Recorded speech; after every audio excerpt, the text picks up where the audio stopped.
here for you. Fox 4 News starts now. Hello, I'm Dan Godwin with a look at what's making news in North Texas. A Dallas woman received a court injunction that allows her to move forward with an abortion in Texas. Kate Cox is 20 weeks pregnant, well past the limit allowed by state law to receive an abortion. But her fetus has an abnormality that doctors say is almost always fatal at birth. She sued the state to block the abortion ban from applying to her case. This morning, a district court judge in Austin sided with Cox, who argued that an abortion would be necessary to protect her life and future fertility. The state is expected to ask a higher court to overturn today's order. Police are looking for the person who shot and killed a 15-year-old boy last night in Garland, northeast of Dallas. A 911 caller spotted the victim around 6 p.m. in a neighborhood near 635 LBJ and Garland Avenue. He died at the hospital. Police have not released the boy's name and have not identified any suspects in this murder. Police say the man suspected in a deadly shooting rampage is a military veteran who had previous struggles with mental illness. Shane James Jr. is accused of killing 6 people Tuesday. Police believe the 34-year-old first killed his parents in San Antonio. He then drove to Austin and carried out a series of shootings there. James was arrested for domestic violence early last year. In August, his parents called for help while their son was in mental health distress. Deputies did not arrest James then, since he was facing only misdemeanor charges. He was naked. He was just acting out, had a mental health episode, and he was upstairs in his bedroom. Chances are he would have already served his time and been out by this time anyway, even had we put him in custody. Public records show James lived in Mansfield a few years ago. He was charged with criminal trespass in Tarrant County in 2017. A Dallas police officer was involved in a crash in Oak Cliff last night. Happened about 10:30 p.m. at East Camp Wisdom Road and Sweet Sioux Lane. Investigators say another driver ran a stop sign and crashed into the officer's cruiser. The officer was taken to the hospital for treatment and is expected to be okay. The driver who crashed into the officer's cruiser was not hurt. The Tarrant County Sheriff's Department is warning the public about scam calls and is asking for people to report those calls. The department says scammers are posing as Tarrant County Sheriff's Office employees and telling people if they don't pay, they will be arrested. The Sheriff's Office says it does not demand money over the phone for warrants, fines, or missed jury duty, and no payments are asked for over the phone. To report a suspicious contact, you can either call the non-emergency number for police in your city or call the Tarrant County Sheriff's Department at 817-884-1213. The Buffalo Bills say linebacker Von Miller will play in Sunday's game against the Kansas City Chiefs, despite Miller's recent arrest in Dallas on a domestic violence charge. Miller, a North Texas native, was in Dallas last week during the Bills' bye week. He was arrested and charged with third-degree felony assault of a pregnant woman at his Dallas condo and released on $5,000 bond. The Bills say Miller can practice and play while the legal process plays out. One of college football's most beloved traditions will remain at the State Fair of Texas for several years to come. The universities of Texas and Oklahoma signed a new deal to keep their Red River rivalry game at the Cotton Bowl Stadium through at least 2036. The Longhorns and Sooners have played at the historic venue in Fair Park since 1932. The new agreement includes a $140 million investment to renovate the stadium, which was opened 93 years ago. It's worth remembering the Cotton Bowl Stadium will be 106 years old by the time this deal ends. The city of Dallas and the State Fair of Texas and just Fair Park in general are going to do a $140 million renovation here over the next 2 years, really focusing on the fan experience and widening those concourses, new restrooms, concessions stands, hospitality areas will be or increased there, and just really a lot of updates that the Cotton Bowl Stadium has needed for a while, but was critical for the State Fair Association and the city of Dallas to be able to retain the Red River rivalry all the way through 2036. The city is scheduled to finish a second phase of significant renovations to the east side of the stadium by September 2034. Globe Life Field in Arlington today announced a new concert lineup set for next year. Among the highlights for 2024 will be one star-studded show that includes Journey, Def Leppard, and the Steve Miller Band. That is set for August 12th. Fans can sign up for pre-sale now.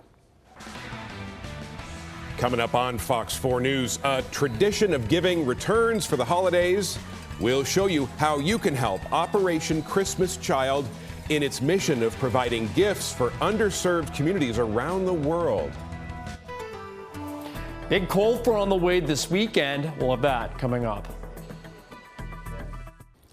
A judge temporarily blocked the city of Dallas from enforcing a ban on many short-term rental properties. The city passed ordinances in June to ban properties like Airbnb and Vrbo from operating in most residential areas. Supporters of the ban were looking for a way to lower the number of complaints of loud parties and crime at those properties. Short-term rental owners sued, saying the new rules went too far. The ordinances were supposed to go into effect next week. They are now on hold until at least the summer. The Dallas Fire Rescue Dispatch Center has a new break room for first responders to rest between their shifts. Dwell with Dignity added a pair of sleeping rooms and a relaxation area, and Holiday Warehouse donated some festive decorations to spread some holiday cheer. The new rooms will give the round-the-clock staff a place to hang out while they're off the clock but still on site. There's things like having individual night lights or curtains so that way they could have a little bit of privacy, fans for white noise, because a lot of times they've been on the phone for 10, 12 hours and they're here for 3 or 4 day shifts and they really just need a moment to block everything out. Last year, Dwell with Dignity revamped a Dallas Police Department call center as well. Well, our weather is starting to change as we head into the second half of the week. It's going to be a lot warmer today. Also, you're going to notice more clouds. And another thing, too, it is going to be quite windy this afternoon. High temperatures topping back out into the lower 70s, so we're going to be well above normal as we head into the beginning parts of December. But the big story today is the wind. Sustained winds 25 miles per hour. I wouldn't be surprised if there were some gusts of 40 miles per hour later today across North Texas. You can see looking around, the flags are flying around. It's windy, and it will be windy for the next few days as well as our next system comes out of the Rockies. Friday, Saturday, it's going to be blustery with that cold front approaching, and even into Sunday and Monday next week, still staying breezy across North Texas. So we are going to be dealing with those windy conditions over the next several days.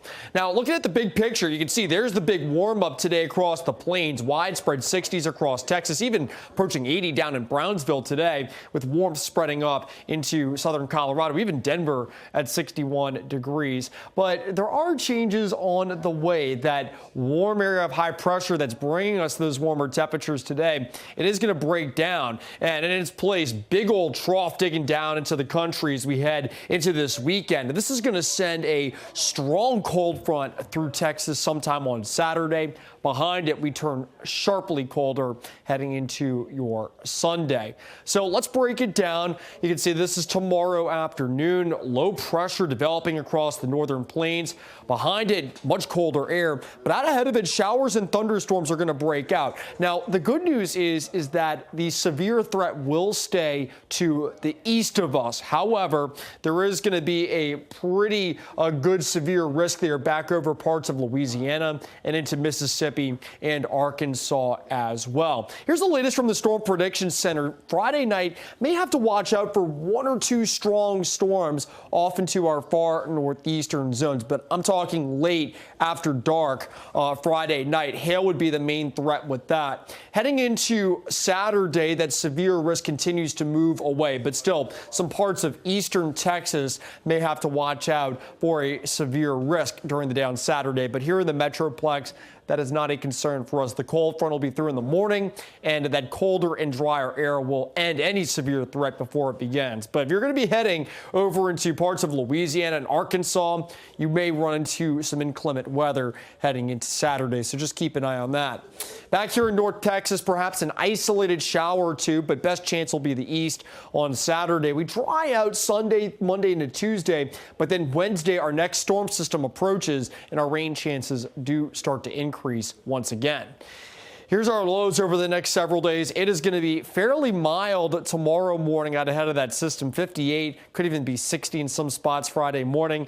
Saturday, temperatures are going to be in flux with that front moving through. But notice, we're back down to the 30s heading into Sunday morning. It is going to be chilly across North Texas. Same thing with our highs, right? Near 80 Friday, way too warm for December, but it will feel more seasonable as we head into the weekend and into early next week. In the long range, warm across the northern plains, at least compared to average. This is a very typical El Nino pattern, though, with that cooler than average weather expected along the Gulf Coast. That's because of those extra clouds and showers. We'll be sandwiched right in the middle of that here in DFW. All right, so here's that 7-day forecast. Windy weather over the next few days. Like I said, winds could gust as high as 40 miles per hour today, so hold on to those hats. Friday, near 80 degrees, way too warm, but we're going to fix that on Saturday. Cold front moves through. Behind it, much chillier, waking up to 30s on Sunday morning. Dallas Marathon going on. Going to want to bundle up for that. Otherwise, heading into next week, we do rebound heading into Monday and Tuesday, but rain chances do return by Wednesday. Thousands of volunteers in North Texas are preparing 1 million gift-filled boxes to be delivered to children around the world. Making Operation Christmas Child happen is a holiday tradition for many families. The program is brought to life by Samaritan's Purse. The boxes are filled with toys and gifts for boys and girls and make their way to about 100 different countries. We use trucks, we use airplanes. Some places they end up on camels or the back of an elephant or in a dugout canoe. The transportation of these boxes is just incredible, where they go and the effort that it takes to get them there. We ask people, pray for the box, pray for the child that's going to get your box, because I don't know who's going to get it, but God does. And we pray that God will use that box to touch the life of a child somewhere in the world. If you'd like to find out more information about Operation Christmas Child, we have a link on our website, fox4news.com. And that is a look at what's making news in North Texas. Of course, for news anytime, go to fox4news.com.